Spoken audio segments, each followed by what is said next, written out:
16 years. That's how long Eliza carried her silence. 16 years of waiting, serving, and swallowing rage, until one cup of tea began the slow death of her mistress. Virginia, 1851. Inside the Vance Plantation house, silver trays gleamed. Imported china sparkled, but beneath the polished oak floors another world lived. Chains, whispers, and secrets too dangerous to speak aloud. Eliza was a house slave. To outsiders she was quiet, obedient, invisible. But in her hands lay knowledge passed down from her grandmother, the language of herbs, a knowledge that could heal or kill. Every morning Mrs. Eleanor Vance demanded her ritual tea, and every morning Eliza's hand shook, not from fear but from choice. Hidden inside the amber liquid was the slowest of weapons. One sip at a time, vengeance entered the mistress's body. By the time rumors began to spread, rumors of curses, of ghosts haunting the plantation, it was already too late. The poison was working, but here's the question. Was this justice, or just another form of cruelty?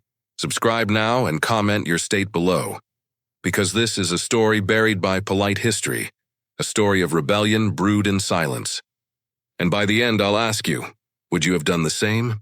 Virginia, 1851. Morning comes like a polished lie, dew on clipped hedges, smoke lifting from brick chimneys. A white house dressed in pillars like a judge in robes. The Vance Plantation pretends to be order and grace, but the truth lives in the sounds you don't hear. The swallow of fear, the creak of a door that never dares to slam, the breath someone holds to stay invisible. Inside, floors shine like mirrors. Eliza's feet know every board that groans, every threshold that must be crossed with eyes lowered. House slaves move like clockwork, one with a coal scuttle, one with bread, one with a folded napkin that will never touch her own mouth. Names shrink to duties. Duties dissolve into rules. And the rules say the house is a stage where only one family gets to speak out loud. Mrs. Eleanor Vance, rings chiming against china, believes she owns the sound of the day. She decides which tea is proper, which dress counts as dignity, which woman's child is fit to sell. Master William Vance counts the seasons in bales and bodies. In his ledger, fields are neat. In that same ledger, people are columns: age, skill, price, profit. The page does not smudge at the word daughter. Beyond the gardens, rows of cotton bend the back and bleach the soul. The quarters breathe out heat and hymns. At night, voices drift like low water, humming names of the stolen and the dead. Grandmothers teach herbs in whispers, palms open, eyes checking the road. Knowledge moves like contraband. Which leaves settle a stomach, which root breaks a fever, which seed can hush pain when the lash opens it again. Healing is resistance. Memory is law where the law will not listen. Eliza learned early that silence could be armor. At 9, she came into the big house with a dress that did not fit, and a heart that did not know how to hide. She learned, you bow at the right time. You answer to the right name. You carry the tray so steady the silver forgets to tremble. You listen until the walls give you their map. Who hates whom, who drinks too much, who is careless with keys. A house that big keeps many doors. A girl that's small learns which ones open to the dark. The plantation doctor visits in glossy boots and tidy words. He calls suffering a fever or nerves or change of weather. He never writes whip in his notes. The preacher visits too. He flips a Bible to the page that makes cruelty sound like duty. He smiles at the master and says God loves order. Eliza listens to both men and realizes something sharp. Truth is a tool, and in this county it is never given to her people. If it cannot be given, it can be kept. If it can be kept, it can be used. In parlors, Mrs. Vance hosts. Laughter clinks like glass. Ladies trade recipes and rules for making servants grateful.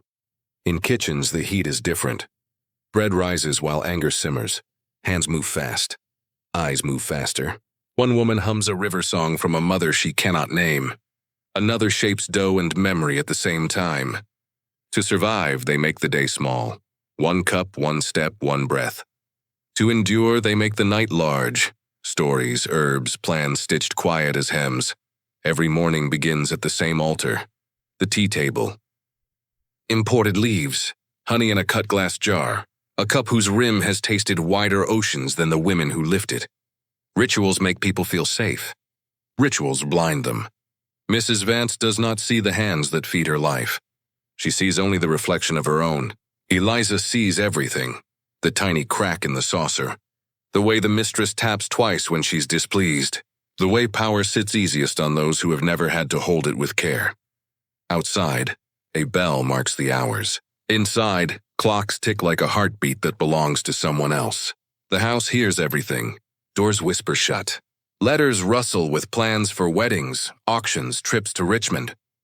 Eliza learns to read the air. When laughter thins, when tempers sharpen. When a new cruelty is coming like a storm the sky refuses to warn about. Remember this map. The white columns. The ledgers, the quarters, the kitchen. The stairwell that keeps secrets. The garden path that curves away from the overseer's window. Because when a story is buried, the ground keeps the shape of it. When a woman is forced to whisper, the silence keeps the weight of what she wanted to say. Anchor it. Virginia, 1851. One house. Two worlds. A cup of tea at the center. Wealth above. Chains below. Rituals hide the knife. If a door keeps you in, who does it keep out? Eliza was 9 years old when the world ended. It happened without warning, as endings often do. Her mother's hand pulled away, replaced by the cold grip of a traitor. A door closed, a whip cracked, and by nightfall she was standing in the hallway of the Vance Plantation house, a child dressed in rough cotton too big for her small frame. Her name was written in no ledger, yet her body was counted, priced, measured like livestock. Childhood did not survive that night. The house swallowed her. Every command became a lesson. Hold the tray steady. Don't look a white child in the eye. Curtsy before you breathe. If she stumbled, the reprimand was sharp. If she wept, it was sharper still. Tears, she learned, were wasted water in a place that thirsted for obedience. But memory clung. Eliza remembered her grandmother's voice, low, hushed, alive with secrets. The old woman's hands were maps of veins and scars, guiding Eliza to the hidden power of roots and leaves. A crushed poultice for fever, a sprig to settle the stomach, a seed that whispered sleep. In the dim light of their cabin, long before she was taken, Eliza learned that the earth itself held weapons and mercy both. When her grandmother was sold south, that knowledge remained. It was an inheritance no auctioneer could list. Life in the big house polished Eliza into a tool. She learned to move without sound, to keep her head bowed when Mrs. Vance's pale eyes swept the room. The mistress enjoyed correction more than conversation. She corrected Eliza's hands for folding linen unevenly. She corrected her voice for being too soft, then too sharp. She corrected her very breathing when it did not match the rhythm of the room. You should be grateful, Mrs. Vance often said, as if captivity were charity. And Eliza said the words she had to say. Yes, mistress. She said them until her throat burned, until the syllables lost meaning. Outwardly, she bent. Inwardly, she memorized. The house was a theater, and every day was performance. Eliza learned roles. The silent servant, the quick hand, the shadow that poured tea. But she also learned the hidden script. Who drank too much at parties? Which guests whispered debts behind laughter? Which overseer cut corners when the master was away? A child should not have carried such maps. Yet the child who once clutched her mother's hand was gone.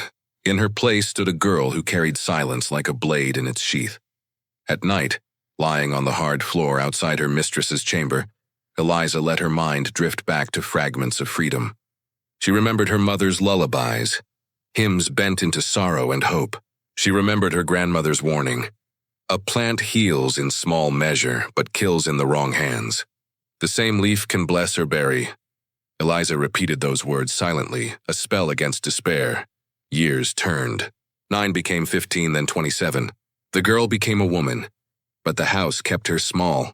Each scar folded into the next until her back, her knees, her very bones bore the imprint of servitude. And yet, under all that weight, a fire smoldered, hidden but alive. In stolen moments, she pressed leaves between pages of discarded books, memorizing their shapes by candlelight. She brewed teas for other enslaved women, easing childbirth pains when the doctor would not come. She crushed herbs to soothe lash wounds in the quarters. Her hands were not only hands of service, they were hands of knowledge, of healing, of quiet defiance. But knowledge is dangerous. In Virginia, a whisper could mean a whipping. A rumor could mean a rope. So Eliza learned patience. She waited. She endured. She hid her inheritance where no mistress could reach, inside herself. Child stolen becomes a silent woman. She carries not silver or jewels, but the secret memory of herbs. What do you pass down when the world takes everything else? Eleanor Vance entered every room as if it already belonged to her. She was not loud. She did not need to be. Authority clung to her like perfume, expensive, sharp, and inescapable. In a county that worshipped wealth, she was its priestess. Her dresses came from Richmond tailors, her pearls from Charleston merchants, her china from ships that crossed oceans. Yet her favorite ornament was not worn on her neck or wrist. It was the submission she drew from those around her. Eliza knew that submission well. She learned it under Eleanor's gaze. The mistress's eyes were blue as ice, and they cut the same way. A look could strip pride from a person. A word could break a back already bent. Hold your hands properly, girl. Don't drag your feet. Your bow is shallow. For Eleanor, correction was not about perfection. It was about power. At dinner parties, she sharpened her cruelty into entertainment. Guests dined beneath chandeliers while Eliza stood stiff at the wall, ordered to display a spill-stained apron as proof of incompetence. Eleanor's laughter would rise above the music. "See what I endure," she'd say, while her friends nodded with amusement. To them, humiliation was a parlor game. To Eliza, it was another scar stitched into silence. Eleanor Vance believed herself kind. She often reminded her slaves of it. "You live in the big house, Eliza. You should be grateful." Gratitude in her mouth was a whip made of words. Grateful for being torn from her mother. Grateful for sleeping on wood outside her mistress's door. Grateful for food so scarce it could not silence hunger. Gratitude to Eleanor meant forgetting that chains existed at all. Every object in the house carried her signature. Drapes embroidered with her initials. China arranged to her liking. Silver polished until it reflected only her face. Eliza's mistakes, no matter how small, became stages for Eleanor's authority. A crooked fold in linen could summon a slap. A misplaced spoon meant kneeling in the corner through a long dinner. Silent, shamed, displayed. But cruelty is most dangerous when it pretends to be normal. Eleanor's commands came in a soft, practiced voice. She rarely raised it. Violence disguised as refinement left deeper marks. She taught her children that firmness was kindness, that slaves needed discipline like children needed school. Her words hardened into rules. Her rules hardened into lives. And behind that refinement was a talent for calculation. Eleanor knew the price of every life under her roof. She could name which family to break, which child to sell, which woman to isolate. She made cruelty casual, discussing the sale of Martha's boy as if she were choosing fabric. "He's 6. Still young. The Hendersons are looking for one. Perhaps next year, William, but then again, perhaps now." She said it sipping tea, her voice as even as the porcelain cup she held. The plantation obeyed her rhythms. When Eleanor rose, the house rose. When she demanded, voices hurried to answer. And when she was displeased, the whole household bore the chill. Eliza, more than anyone, lived in the shadow of those moods. Yet Eliza also saw what Eleanor could not hide. The way she gripped her pearls tighter when thunder rolled. The way her face hardened when children cried. The way she flinched, just slightly, when reminded of her own mother's lessons. Eleanor built her power on walls of ice, but even ice remembers it can break. To Eliza, Eleanor Vance was not simply mistress. She was a symbol, the embodiment of a system polished until it gleamed, cruel until it broke, blind until it burned. She was the kind of woman who could sip from a cup without ever thinking of the hands that filled it. And that blindness would one day prove fatal. Mistress Eleanor Vance ruled with jewels, etiquette, and humiliation. She believed cruelty was kindness, discipline was duty. Eliza saw every crack in the ice. Do you think cruelty is more dangerous when it shouts, or when it smiles? It was evening when Eliza's world split. The house smelled of starch and smoke. Linens folded crisp in her arms as she walked past the open parlor door. Inside, Eleanor Vance's voice floated out, light, polite, almost bored. "I'm considering selling Martha's boy. The Hendersons have been asking. 6 is a good age. Tractable." The words landed like stones. Eliza froze, her fingers tightening around the silk she carried.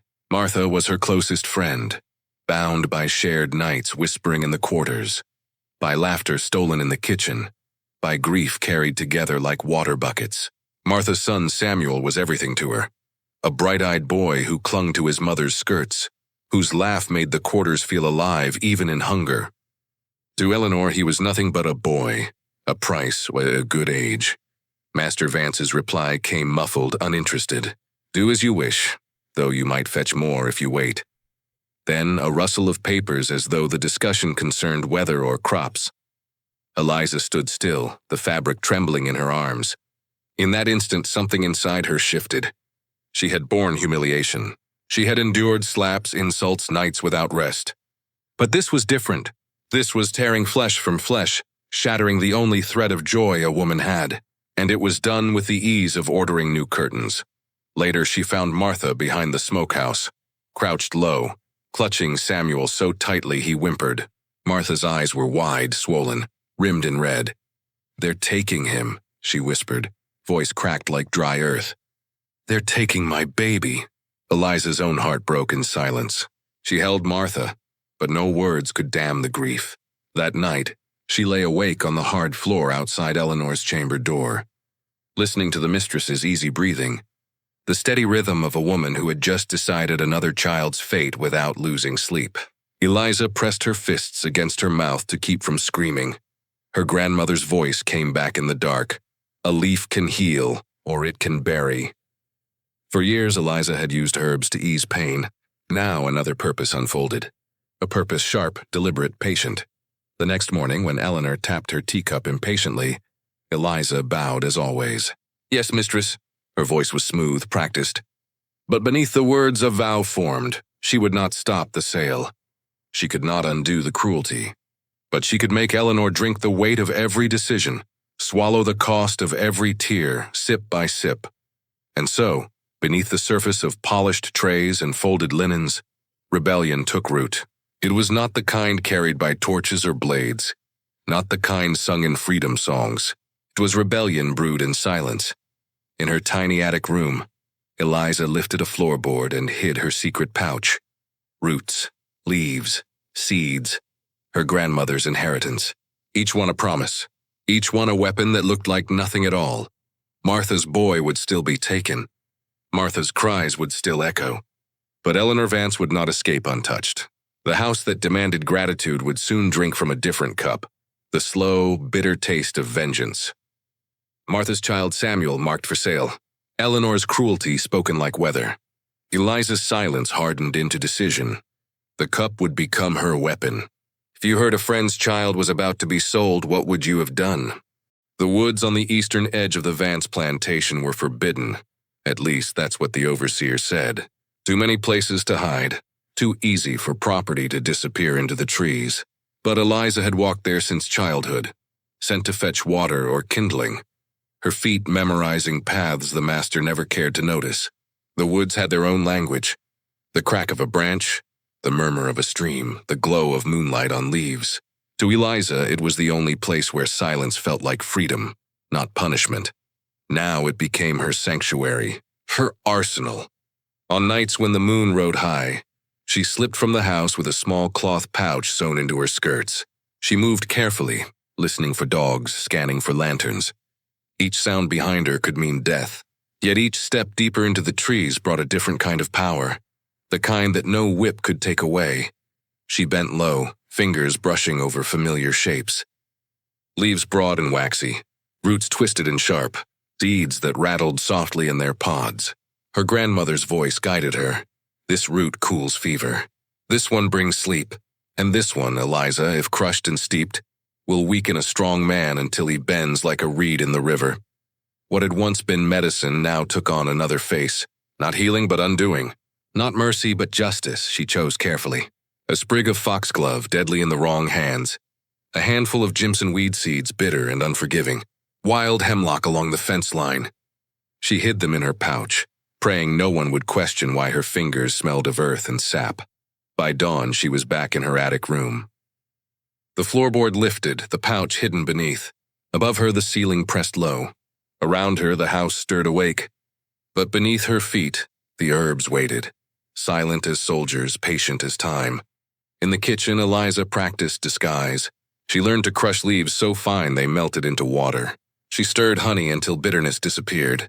She discovered how long roots must steep before their strength spread unseen through liquid. Each test was quiet, each experiment hidden in plain sight. An extra spoon in broth, a taste discarded as waste. Her hands became steady. Her heart colder. The plantation carried on, blind. The master counted profits. The mistress arranged her pearls. The fields bent under heat, the quarters filled with exhausted song. Only Eliza knew the other story forming. The story of plants, of patience, of vengeance ground into powder finer than sugar. When she carried the tea tray into the mistress's chamber, her face was the same as always. Eyes downcast, voice soft. "Yes, mistress." But in her chest, a secret rhythm beat against her ribs. Not the rhythm of chains, but of preparation. The woods gave her more than leaves. They gave her resolve. They reminded her that nature itself does not bow forever. That roots break stone, that vines choke trees, that silence hides power until the right moment comes. One day soon, the porcelain cup would tremble in the mistress's jeweled hand. And when it did, the woods would already be inside her. Eliza gathered foxglove, jimson weed, hemlock, poisons hidden in plain sight. Her grandmother's knowledge became her arsenal. Do you believe patience is the strongest weapon of all? The summer morning was heavy with heat, the kind that settled like a hand pressing down on the world. Inside the great house, the air smelled of waxed floors and rosewater perfume. Eliza stood in the kitchen, her hands steady over the porcelain teacup. Though inside her chest the storm raged. This was the moment. She reached beneath her apron, fingers closing around the hidden pouch. A pinch no more. Too much and suspicion would rise. Too little, and the mistress would feel nothing. She ground the herbs fine between stone and spoon, their bitterness sharp in her nostrils. The steam curled upward, carrying with it the first taste of rebellion. Her heart pounded. Each step up the stairs echoed louder than it should. At the chamber door, she paused, forcing her breath to calm. The tray was steady, her face practiced. She entered as she always had. Eleanor Vance sat upright in bed, golden hair pinned neatly despite the night's rest, blue eyes cold as glass. She did not look up as Eliza placed the tray on the bedside table. "You've arranged it poorly again," she muttered. "How many times must I teach you?" "Yes, mistress." The words left Eliza's lips with perfect obedience. Only her pulse betrayed her. Eleanor lifted the cup, sipped, then frowned slightly. "It tastes different." "What have you done?" The silence between them stretched long. Eliza lowered her gaze, hands folded at her waist. "Perhaps a new shipment of leaves, mistress." "I'll see to it." Her voice was smooth, even. Inside, her body screamed. Eleanor sniffed, waved her off. "Then see to my blue dress. I'll wear it tonight." She took another sip, distracted by her letters, never once considering that the servant beside her might hold the power of life and death. Eliza curtsied, retreating step by careful step.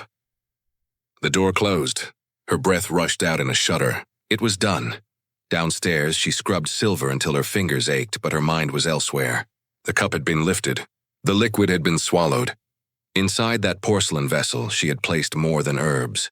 She had placed every lash, every insult, every child stolen, every scream ignored.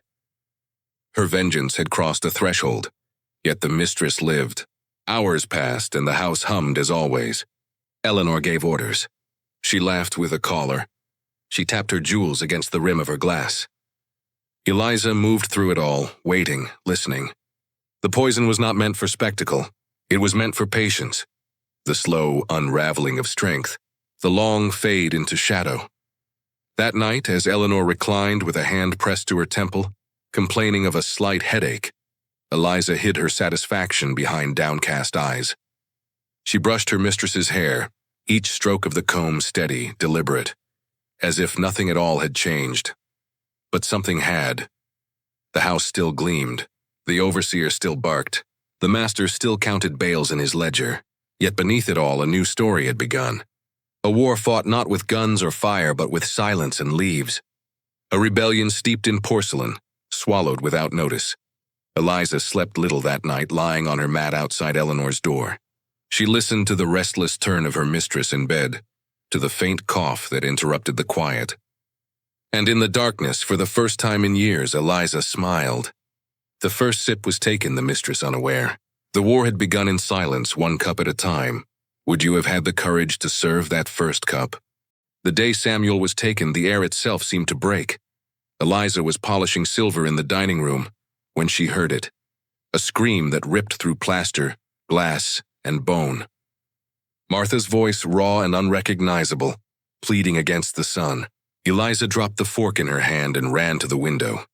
In the courtyard below, Martha knelt in the dust, arms locked around her son. Samuel was 6, small shoulders, trembling hands. His face pressed into her skirts as if hiding could undo what was coming. Eleanor Vance stood a few feet away, parasol tilted against the heat, her lips twisted in faint annoyance. "Control yourself, Martha. The arrangements have been made.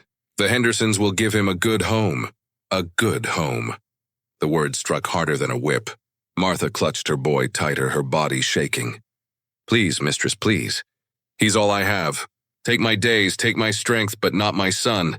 Eleanor's gaze was stone. She nodded to the overseer. Mr. Simmons stepped forward, hands rough as rope.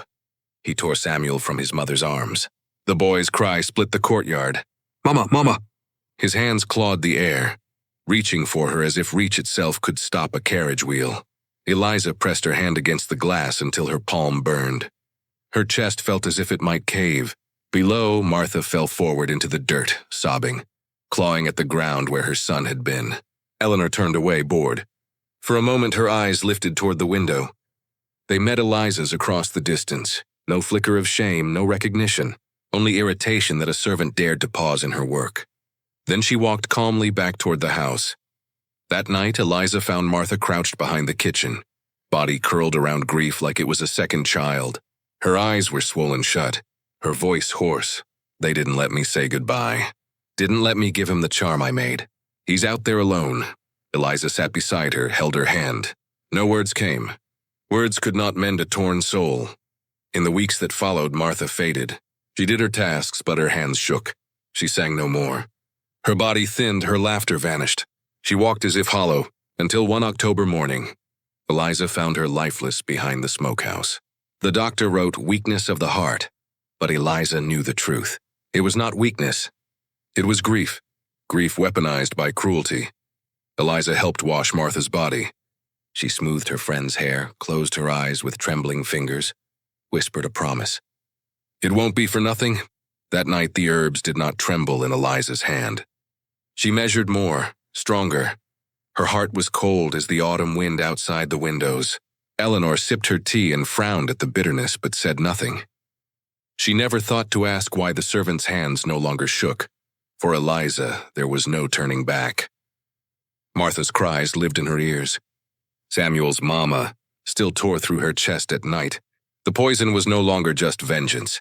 It was justice for the voices silenced, the families broken, the graves dug without names. Each sip Eleanor took was a prayer answered. Each cup was a stone on the scale of balance, and Eliza would not stop until the weight crushed her mistress completely. Martha lost her son and her will to live. Eliza buried her friend with her own hands and swore the poison would not stop. Do you think grief can be more powerful than rage? Winter came, and with it the mistress's strength began to fade. At first it was subtle. Eleanor complained of tiredness, blaming the heat of late summer. She dabbed at her temples with lace, insisting her head ached more than usual. She called for more tea, more honey, more comfort. Eliza brought it all, her face calm, her hands obedient. Only her eyes betrayed the truth, watching, waiting, measuring each sip. By October, Eleanor's reflection in the mirror had changed. The rouge could not hide the pallor spreading across her cheeks. The pearls hung heavy against a neck grown thinner. Her blue eyes, once sharp as frost, now held shadows underneath. Still, she refused to admit weakness. "It is only nerves," she said.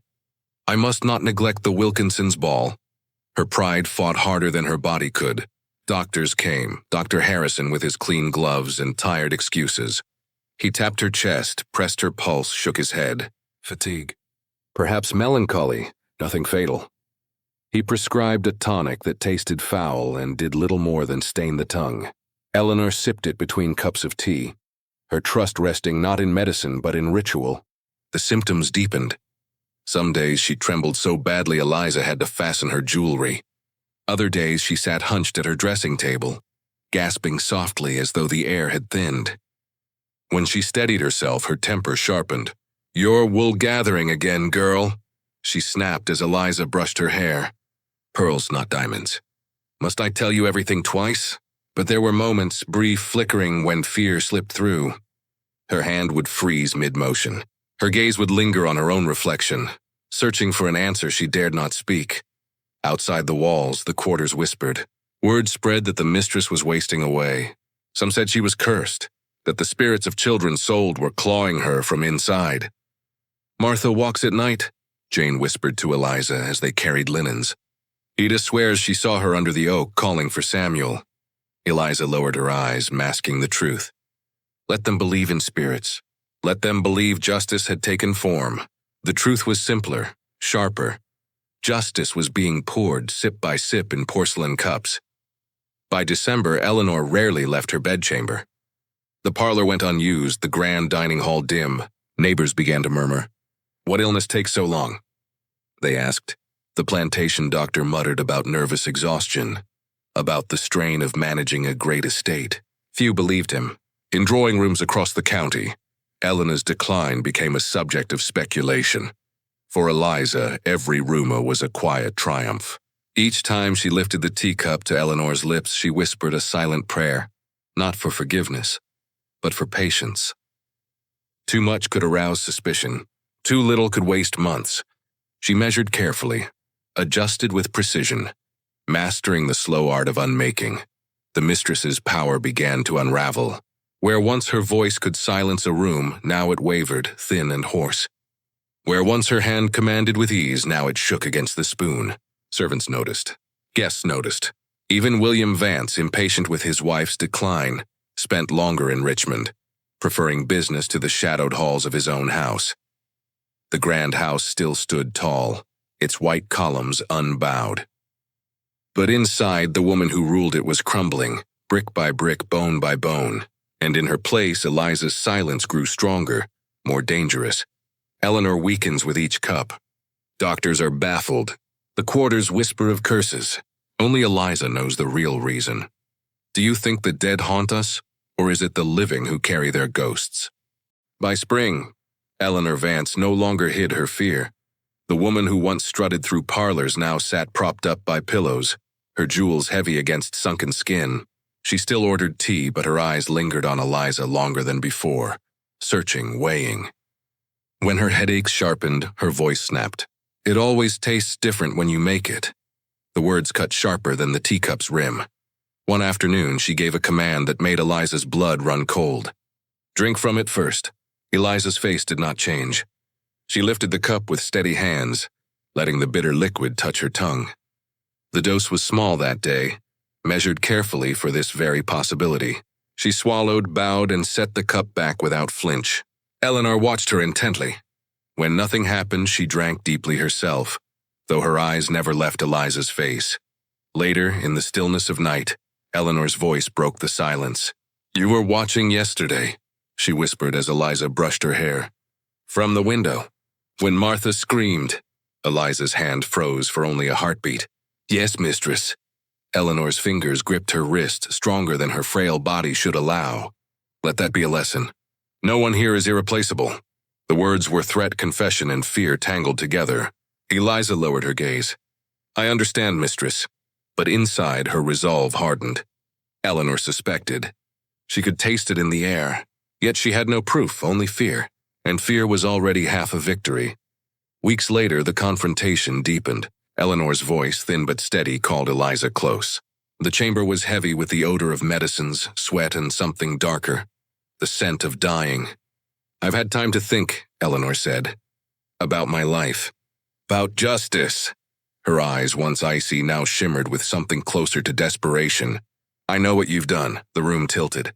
Eliza's breath slowed. She said nothing. "You need not confirm it," Eleanor continued. "Your silence is confirmation enough." Her lips trembled. "Do you hate me so much?" Eliza's voice came low, careful but fierce. "I don't hate you, mistress. Hate requires seeing someone as human. Eleanor's face flinched, struck by words sharper than knives. What do you mean? To hate, you must first recognize the other's dignity. You never allowed that. We were property to you, tools to use or discard. Tools are not hated. They are broken. For a long moment, silence pressed down like another weight. Eleanor's eyes filled with something unrecognizable. Regret, perhaps, or dawning comprehension. And so you decided to discard me, she whispered.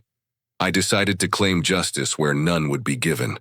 Eliza's tone was steady, the truth finally spoken aloud after years of swallowing silence. Eleanor closed her eyes, breath shuddering. My mother taught me firmness was kindness. Punishment kept worse suffering at bay. I never questioned it. Did you never look at Martha holding her son and see yourself with your own? Eliza asked, boldness rising like flame. No. The single word fell like a stone. I did not allow it.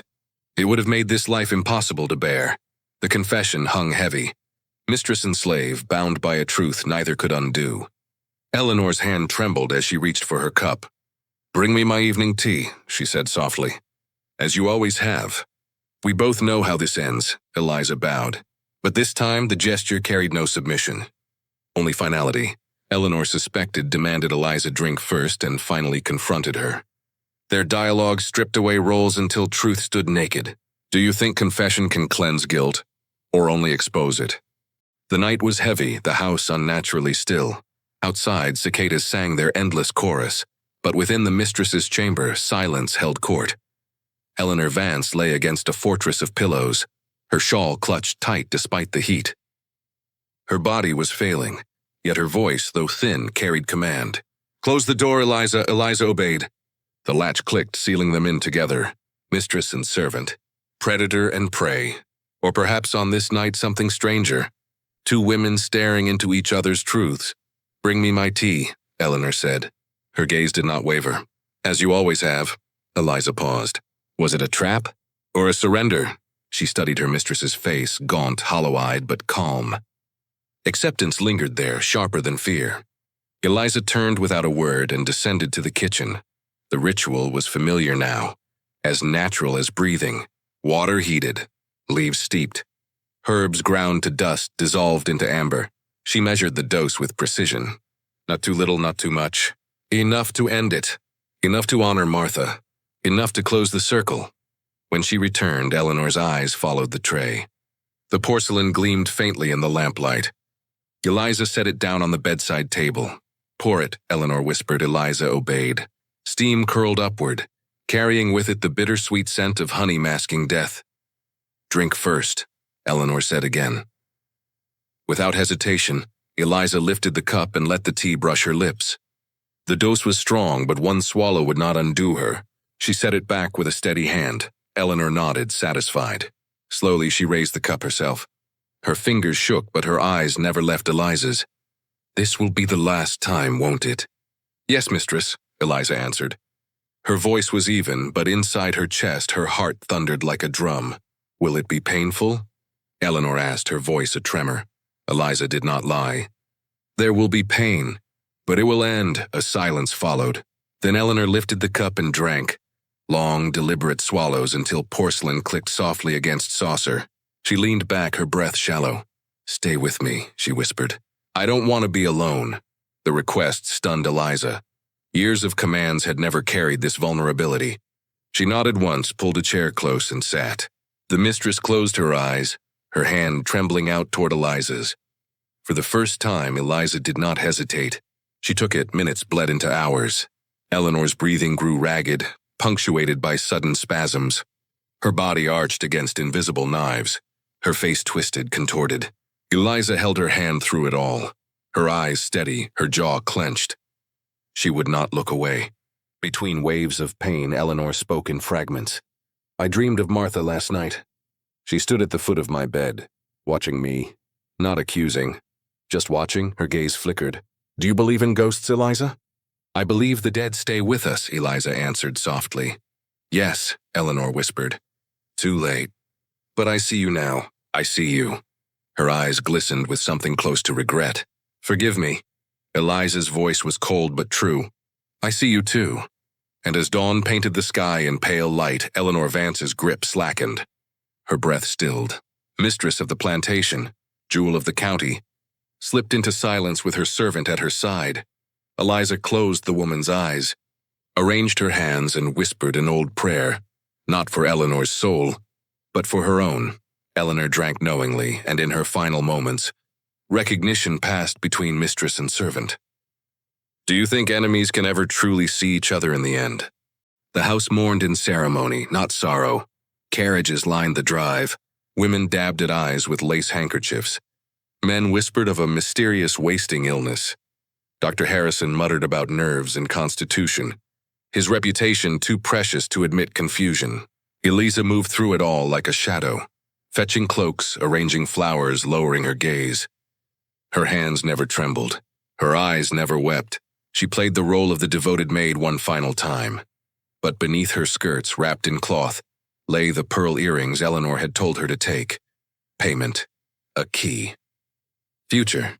In the days after the funeral, Master Vance spent more time in Richmond. Rumor said he courted a widow there, already imagining a replacement for the wife who had scarcely cooled in her grave. His sister Catherine stayed behind to manage the house. "My brother says you were loyal," she remarked, hardly glancing at Eliza. "Perhaps you'll serve the next Mrs. Vance." The words struck like iron. Eliza knew then she could not wait. Richmond would mean new eyes, new dangers, a harder chain. If she wanted freedom, it must be now, she prepared carefully. Food stolen in scraps, bread crusts, dried meat, water wrapped in cloth, a key made from a wax impression of the kitchen door. Each night she rehearsed the steps in her mind. Wait for silence, slip past the watchman, move through the orchard, reach the woods. On a moonless night, she did it. The lock clicked open, loud as thunder to her ears, but no one stirred. Bare feet crossed dirt. Shadows swallowed her.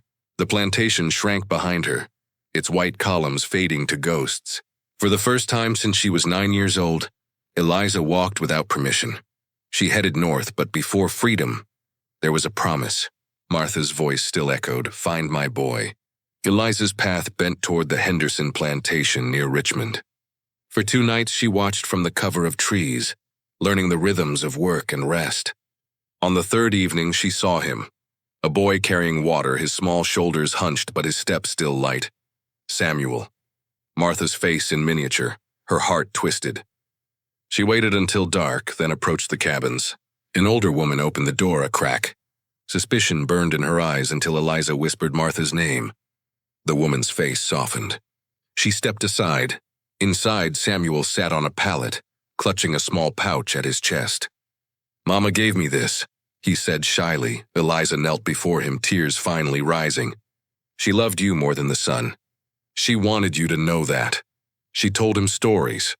How Martha sang as she worked, how she saved scraps for hungry children, how she never stopped speaking his name. The boy's eyes filled, but he did not look away. Before dawn, Eliza pressed coins from the pearl earrings into his hand. "Hide this. Someday it may buy your way north." She kissed his forehead, breathing in the smell of Martha's child one last time. Then she vanished into the woods. The North Star her guide. Her journey was perilous. Slave catchers on the road, hunger gnawing at her belly, fear dogging every step. Yet freedom pulled her forward. Weeks later, weary and worn, she crossed into free soil. She would never again belong to the Vance name. Eliza Jenkins became a seamstress in Massachusetts, later a midwife, known for her healing hands. Few knew those hands had once measured poison. Fewer still knew she had carried a promise across the dark. Eliza escaped, found Samuel, and passed Martha's love to him before seeking her own freedom. Would you have risked your escape to keep a promise? Freedom came quietly, not with trumpets or parades, but with steady work in a New England town where no one called her girl, where she could walk a road without fear of a whip. Eliza Jenkins became a seamstress, her fingers stitching hems instead of carrying trays. Later, she became a midwife, welcomed into homes by women who never asked about the shadows in her eyes. But the past does not vanish. It lingers. Some nights she woke in sweat, hearing Martha's scream in the courtyard, Samuel's cry carried away by wheels. Other nights she dreamed of Eleanor Vance's eyes in those final moments, blue, sharp, almost human. In the dark, Eliza whispered prayers her grandmother had taught her. Not for forgiveness. She had never sought that, but for strength to carry both the burden and the memory. Years passed. The nation tore itself apart in war. Emancipation came, not as a gift, but as blood spilled across fields. Eliza watched from afar, sewing uniforms, tending wounds, her silence turning to service. When the war ended, she searched newspapers, scanning names of freedmen, searching for Samuel. Decades later, when her hair was gray and her hands arthritic, a letter reached her, forwarded through networks of freed people. It was written in careful script. "Dear Eliza, I hope this finds you well and free. I am Samuel Johnson, once of Vance and Henderson plantations. I wanted you to know your visit saved me. You told me my mother loved me. I never forgot. The money you gave helped me buy my freedom. I am now a carpenter in Philadelphia, with a wife and 2 children. We named our daughter Martha. We named our son William for a friend who carried us north. I think of you often. Thank you. Yours in respect, Samuel." Eliza read the letter until the ink blurred. In it, she found an answer she had long searched for. That her silence had not been empty. That her vengeance had not been for nothing. Through Samuel's survival, Martha's love lived on. Yet still the question haunted her. Was poisoning Eleanor justice, or simply another cruelty? Did her act balance the scales, or did it only deepen the shadows? History never recorded her name in its grand books. To the world, Eleanor Vance died of a wasting illness. Her pearls passed to another mistress. Her house filled again with laughter and cruelty. But among those who whispered stories at night, Eliza's tale survived. A woman who brewed rebellion in porcelain cups. A friend who carried a promise across miles of danger. A healer who turned knowledge into power. Eliza was buried in a small cemetery outside Boston in 1899. Her stone bore only her name and 2 words, "Finally free." No mention of poison. No mention of vengeance. Only freedom. Her story leaves us with a question. When the world denies justice, what does vengeance become? Salvation? Condemnation? Or a silence heavy enough to outlast centuries? Eliza's vengeance faded into whispers, but Samuel's life carried her promise forward. Her gravestone read, "Finally free." Do you believe vengeance can ever bring justice? Or does it only leave another scar in history?